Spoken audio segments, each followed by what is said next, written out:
Why did Quickside decide to move away from making their own units? So at the time, there was kind of two main reasons why. Firstly, our machinery was quite old, tired. The industry was pretty much utilizing soft coat glass and argon filled as standard. And the machinery that we had to make glass, whilst we were able to work with soft coat glass, our glass line didn't have an argon press in it. So we were kind of in the position where we had to either invest, five, £600,000 and kind of get a new cutting table and a new line and just refresh all the equipment, or we kind of bit the bullet and sort of migrated all of the supply externally. Being quite risk averse, I would have. I mean, the thought process at the time was, well, and we looked at it a few times over a few different years, but we never managed to quite press the button on the capital investment. Um, it would have been nice to kind of keep it in house and do it ourselves, just because of the headache that's associated with trying to buy in 800 glass units a day and manage them and distill them properly and handle them correctly without breaking them, and so on and so forth. So the machinery was one reason. The second reason, which kind of came latterly, was because of our overall kind of capital investment strategy had kind of changed. So we'd, maybe 3.5 years ago, came up with a sort of a 3-year, £3 million capital investment plan. The first part of that was the introduction of our new machining centre, which is now in and working, and so on and so forth. The second part of that is due to be delivered later this year. But the culmination of doing all of that meant that we needed space, and kind of spaces are probably our most valuable commodity, really. We haven't got loads of it, so it's important that we utilize what we do have really well. So it becomes an output per square foot kind of measure, really. And glass, whilst it's nice to have line side supply, and you move glass 20 meters from one side of the factory straight into the products at the other, it doesn't really generate anything that's value. It's just we still sell the window for whatever we sell it for, and glass makes a part of that, so it doesn't have its own integral kind of value. So it's one of those things you can remove, whilst not removing any output value from the actual factory itself, and then reuse that space um, in a way that's going to generate more value per square foot. So it's one of those things we've got to use every square foot we've got to maximize the output value of each factory. And glass was ultimately culmination of events at the time, meant that that was that was the decision making process. So it was capitalized really on our investment strategy. We had to fit in this giant cutting center. Um, so yeah, that was the rationale behind it. So it's we could effectively grow as a business. Makes perfect sense. Yeah. Nice finish as well. That just finished perfectly. Um, so what made you choose Regency Glass? Well, obviously after we'd made the decision to buy glass in and kind of got over that hurdle, because it's difficult to convince yourself that that's the right thing to do. More difficult to convince the chairman as well. So, but after we got over that hurdle, it was then a case of, right, well, who are we going to buy from? Because we're putting our whole kind of our lives in the hands of a supplier here, and when it goes wrong, it will go really, really wrong, catastrophically wrong. And because, our business is built on customer service and right first time and on time in full, and just making sure that customers get what we say they're going to get when we say they're going to get it, it's our responsibility to either control as much of that as possible, i.e., when we made glass units, or absolutely make sure that we put that responsibility in the hands of someone that we know is going to treat it with the due care and attention that it deserves. Um, so it is strange because I guess our buying factors when it comes to glass, or this particular part of the supply chain, it's just not about price. Like, it's not that price isn't important. Of course it is. You can't pay twice as much for a glass unit. But the fundamental factor is, can you get the product to us when we need it, or when you say we'll work to your delivery terms, but it has to be here. It's got to be in full. The quality's got to be right, and it's got to be done for a fair and reasonable price. We're not Yeah. expecting the cheapest. but it's got to be fair. But critically, it's got to be here, because if it's not here, we can't finish the product, and then the whole line starts to clog up. Does Yeah. that make sense? Yeah. So, and you can't. We don't have, because space is a quite a valuable commodity. We don't have space to store glass, so it's got to come in, be decanted, go into a product, and then leave. And it's got to be just like that. Can't be. We can't have these 3 units didn't come and they're going to come in 3 days. No, that don't work. It's got to be here. It's going to go into a window, and the window's going to leave, and that's it. And then we turn, things start to turn around like that. So really, that was fundamental to us. And then when we'd identified Regency, and we went to their factory and we spoke to Darren and Wayne and Steve and the rest of the team, we start to see a lot of them in us in Right. terms of the way they operate, the morals, the ethics, how they do what they say they're going to do. You can see that they're a well invested business, Mm. and you can see that. I mean, when I went there, I was pretty amazed. I mean, I think we do a decent job here, but sometimes it's a little bit chaotic because that's just what happens in window and door manufacture. Um, but I went to their place, and not only is it one of the most impressive glass It factories is. I've ever seen. Um, well, there's just no one there. Do you know what I mean? I'm looking around. There's no, and it's just like there's no chaos. Yeah. Everything's just calm, and I'm just thinking, how on earth are they making this volume of units? And there's just no one wandering around on the shop floor. Everyone's just doing their thing. It's just, but guess what? Everything turns up as it should do, at the right quality. And I don't just mean at the right quality. We've just had the February figures off them, February 24, and I think our reject rates were 0.13, Wow. which is just, I mean, who does that on a product that's totally transparent? It's just unheard of. So, as an all-round supplier, I just don't think you can get. I genuinely don't think you can get any better. I think we were lucky to find them and identify them and do business with them. They're not just the quality, not just the on time in full, not just the way that they've invested their money and the way they operate and how they are and the type of people that run the business. Um, but the whole transition piece was huge for us. I kind of mentioned earlier the worry for me about how we go from making all of these glass units every week to then buying them in. I mean, that was Mm. how do you do that? We got no experience of it. And how do we order them? And how do we order them correctly? Because we didn't have to order them before. We just sent them down to the shop floor, and it all just kind of happened through our automated systems. So we had to partner with somebody that could help us with that as well, because we're certainly not the expert, but they use the same system we use with Business Micros. So between the two businesses, we were able to get all the strategic thinkers around the table and come up with firstly the IT, the software solution around how do we execute on an effective EDI upload. So how do we get the quality of data to you?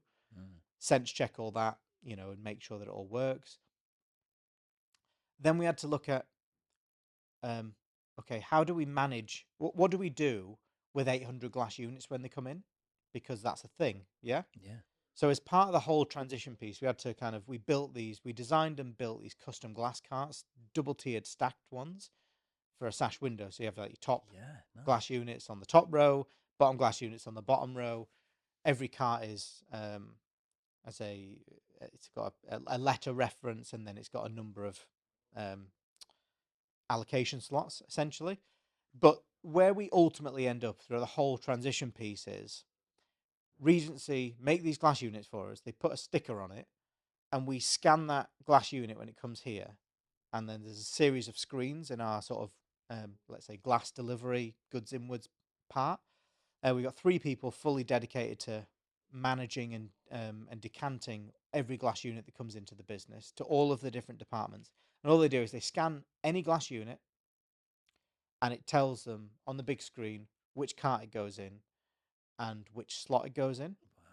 which is really impressive. It Yeah. sounds like I can say it, but going through it Yeah. was awful, just awful, having to come up with this whole kind of process for managing this. But now it's done and in and working, and then that links into our production system. So the guy who's glazing the window, well, he scans his window, and it says, "Oh, your top glass unit's in cart B.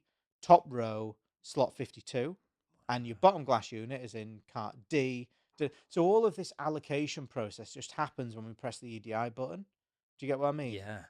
And it's super Fantastic. complicated, but it's been working for 18 months, 2 years now, and we've got this seamless process where glass units come in, they just get decanted.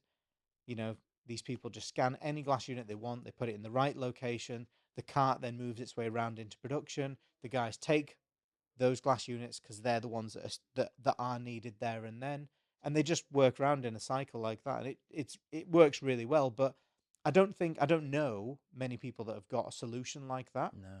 But the point was, that's how it had to be for us to go live with it. So there was no other choice.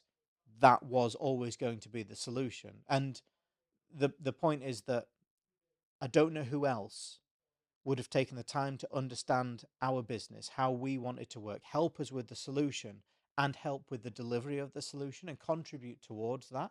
It was a huge undertaking on Yeah. both parts. But when it's in and it works, it's one of those processes that's seamless. Yes. Um, and strangely enough, glass is it's the single biggest um, sort of single biggest commodity we buy, and I never hear anything. There's never any noise. And this is what I mean about the Mm. supplier. They do what they say they're going to do, and it never deviates from that. They don't have fluctuations in quality, ever. There's never anything missing from the delivery. It's just there, always there, which is exactly what we need. And now we take it for granted. It's just Yeah. there every day. 800 units turn up, no problem, and it just seamlessly works its way into the factory. Which, and then the culmination of that is we've years on, we've managed to execute on our investment strategy, use the space that we had allocated, and all of this has now come to fruition, if that makes sense. Yeah. So we're in a totally different space than we were, but genuinely, I don't know who else we could have done that with, and that could give us such a consistent performance that we get from Regency. How does the move to Regency benefit your customers? I suppose it's kind of in that, but if you want to go into deep, because it's not Well, letting them down. no, I mean, the thing That's is, kind. Regency make a glass unit far better than we ever did. As I said, they're so well invested. So it's not a business that's pulling all its profits out. You can see just with the kit they've got Mm. there now, um, that they're just throwing all of the profit they're making back into the business, and to ensure that their customers, i.e., us, um, are getting the very best product they can possibly offer. And we actually see that. We Yeah. see it day in and day out. We just have no rejects, no quality issues. And when we were making our own glass units and controlling the quality and using our own staff to do it, our reject rates were far more than that. But they just make it look easy, really, which is, but I mean, how that translates to the customer, well, critically, going back to the things that are important to us, well, we want to deliver the best possible service we can do, and we want to make sure the customer gets the best product, um, on time when we said they were going to get it, and we can't do that without a glass unit, and we certainly can't do it without a glass unit that's the right quality either. So our customers are getting all the benefit now of almost no quality issues whatsoever. And I could count on one hand, how many glass units we have an issue with in a month, genuinely, and that's out of thousands and thousands, and it's just non-existent. But because everything's here and it's always here, and it's always here when we say when they say it's going to be here, the products just go out the door. So our OTIFs, they don't really deviate from 100%. It's very, very, very rare that we'll ever have a product that's delayed now, and certainly not because of glass. The only time you'd ever run into an issue is if you get a breakage on a Friday. Yeah. That's it, and we don't. It just doesn't happen. So unknowingly, our customers are getting the benefit of this. Yeah. But again, because it just happens, and because they just get the product and then it's fitted, and no, it's like no news is good news. Do you get what I Yes. mean? Yeah. Our customers aren't coming back to us with complaints on this and that and delays and so on and so forth. So the whole system just works really, really well. So they supply into us, we supply out. the whole chain just seems to work really well. So you've mentioned thousands of units. What stats are we looking at here? Well, I mean, if I'm throwing a number in the air, if we're making, we're probably buying what, maybe somewhere around 2,500 glass units for our sash windows every week, and then on top of that we've got our casement glass. So I don't know, that could be 500-600 units maybe, and then you've got all the aluminium units on top of that. So it's another, I don't know, 200 or 300, maybe 300. So you're at maybe 3,500 Wow. a week. So what's that, 700 a day, I guess. So we're probably somewhere between 700 and 800 glass units a day. But I mean, and all of our, because we've got three sort of individual production departments. We've got our sash windows, we've got our casement windows and doors, and aluminium. All of the glass for each of those is delivered into each of the individual factories. So not everything just goes into one singular place. Yeah. So casement glass will go into the actual casement factory itself, and the guys will go over there and they'll decant that specific glass. And the glass for aluminium will go to the aluminium factory, and VS goes to VS. Um, but it's one of those processes where, as I said, it's relatively seamless. We've got, like I said, they just literally scan a glass unit and drop it into its location, and that's it really. But in terms of, I don't know, I think it cost us probably. I mean, the glass carts alone were, I think, I don't know, maybe I think about 4 grand each. So they were quite expensive, Yeah. and we think we've got about 10 or 12 of them. Um, so there's a big chunk of sort of investment there. But again, they're all designed in such a way that obviously they're going to last for years and years and years and years, but they're also designed to protect the glass units. So when we don't just stick stuff on A-frames, these are custom made carts designed to specifically look after a glass unit as it's being handled and then move around the factory and so on and so forth, which is why our breakages are so low, because we just don't have any issues with them.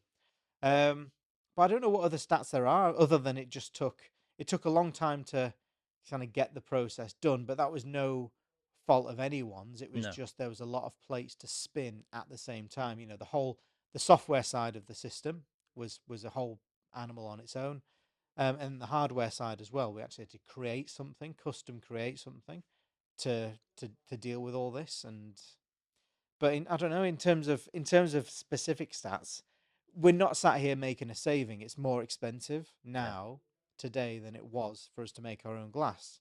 It's just the reality of it. But that space is now able to be used for the overall expansion of the business. So it's the greater good overall. And I think, as I said, I think we made the right choice. I just don't think anyone else would have been able to consistently deliver what they deliver, but not only that, provide that support that we needed to create this overall kind of IT savvy solution that we've got. Do you know what their capacity is? It's more for them to say, isn't it? A day. Um, Because you must be yeah, is taking it up a four or chunk. five thousand, Is something it? like that? Yeah. So Yeah, you I must think be we're one of their top 3 or 4 biggest customers, but we're not certainly not the biggest. interesting. Mm. I can imagine that they don't necessarily bother with that, the smaller jobs, which could start bogging things down. They probably get to a line where they go, Yes, yeah, we're so happy with so you guys. they're for them, they're really selective about who they deal with, and we're a model customer for them. Do you know what I mean? Mm, Because we try, whilst we have some awkward stuff, the way in which we operate and how proactive we are with them means that we're both looking for a better optimal solution than where we are today, if that makes sense. yeah. And I think one of the things that really stands out for me with Regency is that they're not all just about today, Mm, okay? Which is a really big deal, because there's too many businesses that are just looking at the here and now. But when you look at their investment plan and their investment strategy, and you talk to them in depth about, well, what's their 3-year plan look like? Well, they actually have a plan, and they've actually invested up front for regulation changes that are likely going to hit us in the next 12. 18, 24 months. But they've already built that capacity into their factory. So I've kind of got the confidence that when things do start to change, we know that we're going to be able to get that level of supply, and we know they've got that capacity inbuilt. Mm. So they've fought, they've got that strategic mindset about, right, where are things going? Let's make sure we invest up front and in advance, so we've got that competitive edge. Yeah. And things like that are really important because you don't want to get caught out. You're only as good as your supply chain. Dead simple. If you can't get material, you can't make a window. That's it. you know, and they seem to have all bases covered. So there isn't much more we could genuinely want from a supplier. They're genuine. I think as good as they can get. And different people, different people will value different things in different Yes. suppliers. 100%. Some This people. is my sort of it's my subjective opinion, but it's based on objective data. You can't lie with the numbers, No. and you can't lie with where we were and where we are. They're just facts. And that journey, I just don't know if we could have done that journey without them. And the thing is, they're normal people and they're like-minded people. We go out with them. Do you know Mm. what I mean? We go out for drinks and stuff because we're we're just quite well integrated with each other's businesses. I think we understand the value of them significantly, and I think conversely they appreciate who we are and what we do and how we operate. And they use us as a template for the type of customer they want to bring on. That makes sense. Yeah.